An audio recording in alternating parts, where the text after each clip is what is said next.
ইলাহা লা ইলাহা ইল্লাল্লাহু মুহাম্মাদুর রাসূলুল্লাহ আল্লাহুম্মা সাল্লি আলা সাইয়্যিদিনা মাওলানা মুহাম্মাদ ওয়া আলা আলি সাইয়্যিদিনা শাফিআনা। প্রিয় ভাইরা, আজকে আলোচনা আল্লাহ রাব্বুল আলামিন সূরা আম্বিয়ার মধ্যে 107 নম্বর আয়াতে আল্লাহ তাআলা বলেন, ওয়া মা আরসালনাকা ইল্লা রাহমাতাল লিল আলামিন, আমি আমার নবীকে এই পৃথিবীর মধ্যে রহমত স্বরূপ প্রেরণ করেছি। জোরে বলেন না সুবহানাল্লাহ। আসলে নবীজি আমাদের জন্য রহমত, এটা আমার আল্লাহর কোরআন থেকেই নেওয়া, দলিল নেওয়া যথেষ্ট। জোরে বলেন সুবহানাল্লাহ। আমার আলোচনা হলো আজকে আমার নবীজি আমাদের রহমতের নবী, আমার নবী যে রহমতের নবী সেটা আজকে প্রমাণ করবে ইনশাআল্লাহ কোরআন এবং হাদিস দ্বারা।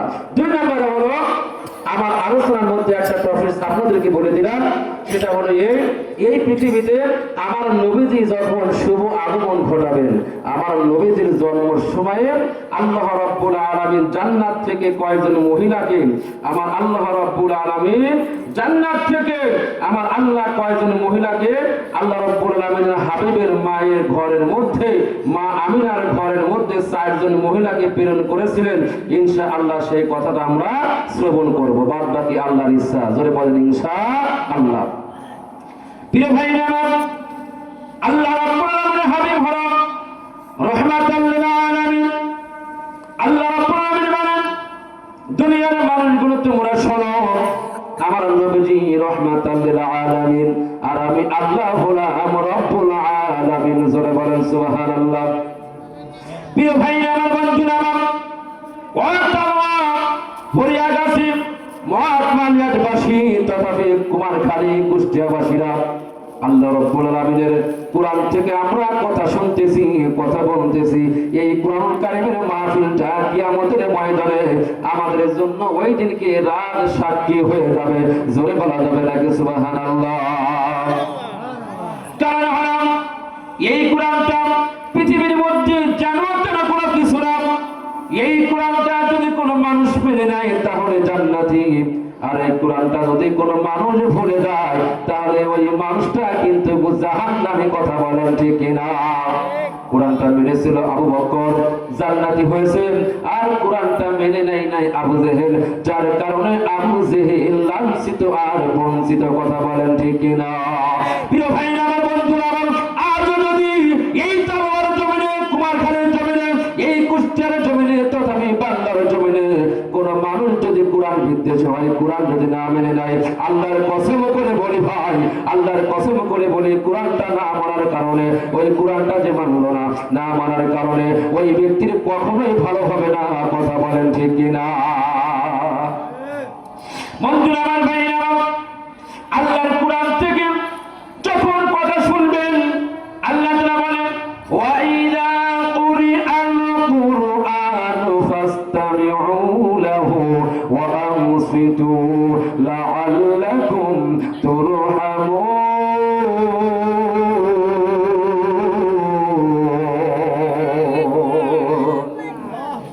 আল্লাহর কোরআন থেকে যত কথা বলা হয়, আল্লাহ রাব্বুল আলামিন বলেন, এই কোরআনটা যারা তেলাওয়াত করবে, যেই ব্যক্তি তেলাওয়াত করবেন, তেলাওয়াতের বিনিময়ে প্রত্যেকটা হরফে হরফে 10 টাকা করে নেকি হয়।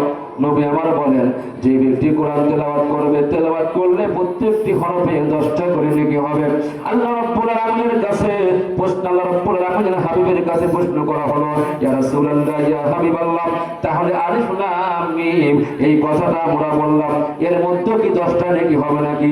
নবী আমার বললেন, লা লা লা, না না না, এমন কোনো কথা নাই, বরং আলিফ লাম মিম এখানে 3টা অক্ষর আছে, 3টা হরফ আছে, 3টা হরফের বিনিময়ে 30টা সওয়াব আমার আল্লাহ ওই বান্দার আমল নামায় লিখে দেন। জোরে বলেন সুবহানাল্লাহ। আর একটু জোরে বলা যাবে নাকি সুবহানাল্লাহ? হাজারো ব্যথা বেদনার পরে ফিরে আসনি তুমি আপন ঘরে,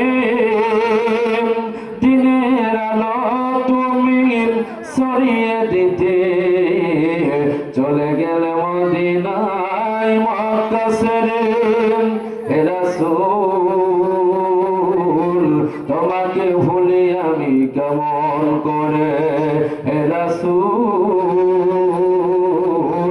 তোমাকে ভুলি আমি কেমন করে হাজারো ব্যথা বেদনার পরে ফিরে আসনি তুমি আপন ঘরে দিনের আলো তুমি ছড়িয়ে দিতে চলে গেলে মদিনায় মক্কা ছেড়ে হে রাসূল তোমাকে ভুলি আমি কেমন করে হে রাসূল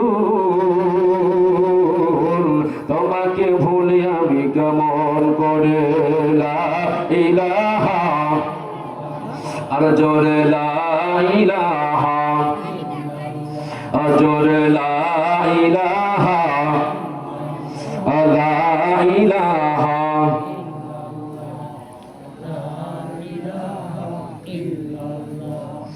লা ইলাহা ইল্লাল্লাহ লা ইলাহা একদিন তোমারি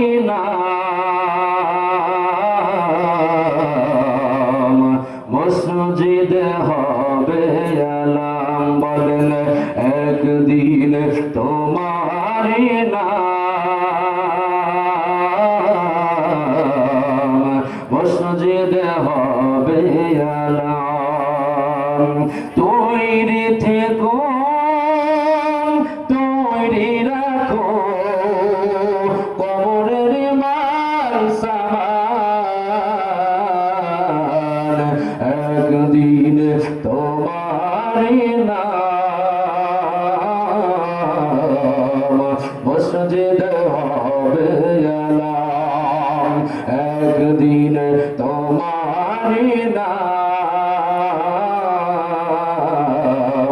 মসজিদে হবে আলাম লা ইলাহা আর জোরে লা ইলাহা ইল্লাল্লাহ লা ইলাহা লা ইলাহা ইল্লাল্লাহ মুহাম্মাদুর রাসূলুল্লাহ আল্লাহুম্মা সাল্লি আলা সাইয়্যিদিনা মাওলানা মুহাম্মদ ওয়া আলা আলি সাইয়্যিদিনা শাফি'ানা প্রিয় ভাইরা আমার মা ও বোনেরা আমি আপনাদেরকে বলেছি আমার নবীজি রাহমাতাল লিল আলামিন আমার নবীজি হলেন রহমতের নবী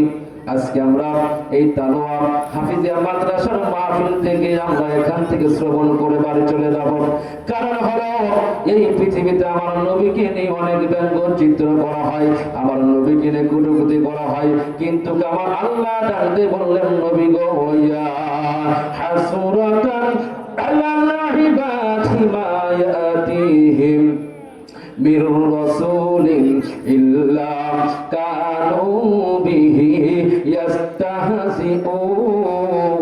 ইস্তাহজিউন জোরে বল আল্লাহু আকবার আল্লাহ রাব্বুল আলামিন বললেন নবী গো এই পৃথিবীর সকল মানুষেরা এই পৃথিবীতে এমন কোন জাতি নেই যে জাতিগুলো আসার পরে তারা তাদের জাতিদের নবীর উপরে ওই নবীদেরকে নিয়ে কটূক্তি করে নাই অতএব নবী গো আমি আল্লাহ বলে দিলাম সমস্ত নবী আলাইহিস সালাতু ওয়াস সালামের উম্মতেরা এসে ওই নবীর বিরুদ্ধে কটূক্তি করেছে অতএব আপনাকে নিয়েও ঠাট্টা বিদ্রূপ করবে তাদেরকে নিয়েও ঠাট্টা বিদ্রূপ করেছে এতে আপনার কোনো সমস্যা নাই আপনি ঘবরাবেন না আপনার কোনো টেনশন নাই আপনার কোনো চিন্তা নাই দুনিয়ার মানুষগুলো আপনাকে মেনে নিক বা নাই মানে নিক আমি আল্লাহ ঘোষণা করে দিলাম ওয়া ইন্নাকা লা আলা খুলুকিন আযীম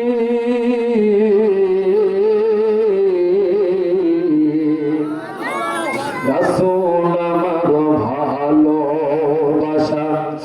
রাসূল আমার আলোর আশা, রাসূল আমার প্রেম বিরহের মন আলোচনা, রাসূল আমার কাজে কর্মের অনুপ্রেরণা। বলেন রাসূল আমার ভালোবাসা, রাসূল আমার আলোর আশা, রাসূল আমার প্রেম বিরহের মূল আলোচনা, রাসূল আমার কাজে কর্মের অনুপ্রেরণা। কথা বলেন ঠিক কিনা? লিল্লাহি তাকবীর, লিল্লাহি তাকবীর, আল্লাহু আকবার। আল কোরআনের আলো, আমার নেতা তোমার নেতা, লিল্লাহি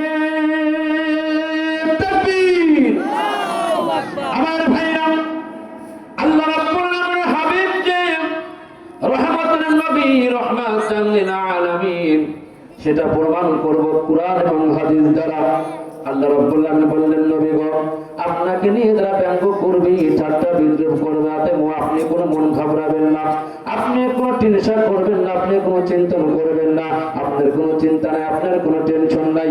আমি আল্লাহ রাব্বুল আলামিন বলে দিলাম, ওয়া ইন্নাকা লাআলা খুলুকিন আযীম। নবী হে, আপনার কোনো চিন্তা নাই। আপনার পূর্বে অনেক নবীরা এসেছিল, তাদের সাহাবায়ে কিরামেরা, তাদের অনুসারীরা ওই নবীদের কিনেও ঠাট্টা বিদ্রূপ করেছে, এতে নবীদের কোনো আসে যায় না, ওই জাতিরাই ধ্বংস হয়ে গেছে। কথা বলেন ঠিক কিনা? আল্লাহ নবী আমার কেমন রহমতের নবী, রাহমাতাল লিল আলামিন নবীজি।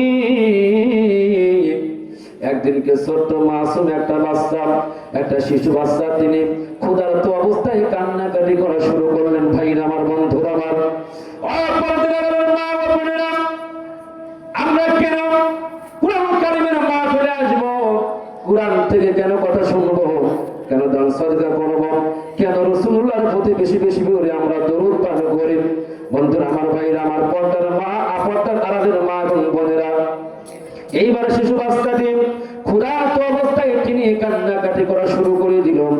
আমার নবীজির একজন সাহাবী, তার ছোট্ট মাসুম বাচ্চা যখন কান্নাকাটি করে, আল্লাহ রাব্বুল আলামিনের হাবিবুল সাহাবী, এই সাহাবীটা যখন বাড়িতে আসলো, আসার পরে শিশু বাচ্চা যখন কান্দে খাবার জন্য ক্ষুধার্ত অবস্থায়, এইবার সাহাবী ডাকতে বললেন, ও আমার কলিজার টুকরা বেটা, তুমি কান্নাকাটি করো না, তুমি কান্নাকাটি করো না, কেন কান্নাকাটি করতেছো?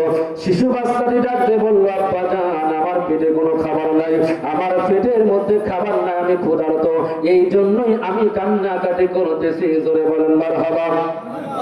সাহাবী ডাকতে বললেন, ও আমার বেটা, কলিজার টুকরা বেটা রে, আমি তোমাকে বলে দিয়ে যাই, তুমি শোনো, আজকে তোমাকে এমন একজন মানুষের কাছে নিয়ে যাব, যে মানুষটার কাছে গেলে তোমার যতই ক্ষুধা লাগুক না কেন, সকল ক্ষুধাটা নিবারণ হয়ে যাবে।